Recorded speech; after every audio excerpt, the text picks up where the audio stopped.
সবাইকে নমস্কার। সবাইকে নতুন বছরের শুভেচ্ছা, হ্যাপি নিউ ইয়ার। কেমন আছেন সবাই? নিশ্চয়ই খুব ভালো আছেন। আমি তো খুব খুব খুব ভালো আছি। এটা কালকের ভিডিও। রাত 12টা বাজে আমরা সেলিব্রেট করলাম নিউ ইয়ার, যদিও খুব ছোট পরিসরে। সবাই আমাদের জন্য আশীর্বাদ করবেন নতুন বছর যেন দুজনে হাসি খুশি সুন্দরভাবে চলতে পারি, কাটাতে পারি। এই তো ছোটখাটো একটা সেলিব্রেট। এই যে এটা ছিল ওর দেওয়া গিফট, আমার অনেক পছন্দের। এই যে আমার অনেক লজ্জা ছিল খুব ক্যামেরার সামনে আসতে।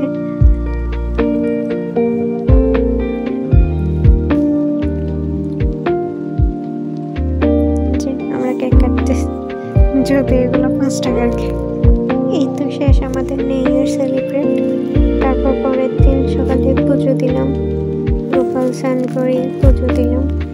গত 2024 সালটা আমার অনেক খারাপ কেটেছে, যদিও কার কেমন কেটেছে জানি না, কিন্তু আমার অনেক খারাপ কেটেছে। কিন্তু 2025 সালের শুরুটা অনেক সুন্দরভাবে কাটলো।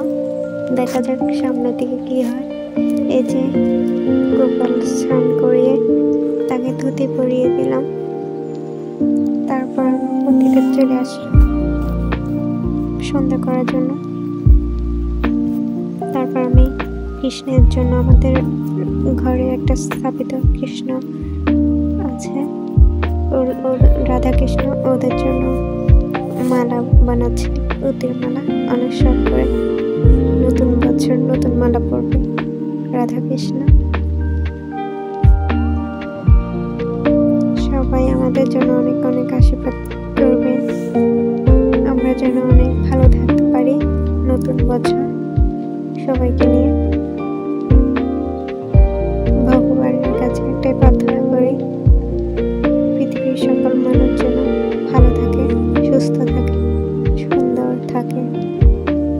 সব অশান্তি, কলহ, ধর্মীয় বিভেদ সব মুছে যাক, এই কামনাই করি। শান্তি প্রিয় আসুক দেশে। আমি প্রথমবার ব্লগ করতেছি, সবাই একটু সাপোর্ট করবেন। যদিও গুছিয়ে কথা বলতে পারি না, তবে একটু চেষ্টা করতেছি। এই যে রাধাকৃষ্ণকে মালা পরিয়ে দিলাম। এই যে আমাদের গোপুসোনা, ওকেও মালা পরিয়ে দিয়ে মুকুট পরিয়ে দিচ্ছি। তারপর দুপুরের আয়োজনের বিরিয়ানি করলাম। তো সবাই অনেক ভালো থাকবেন। Bye bye.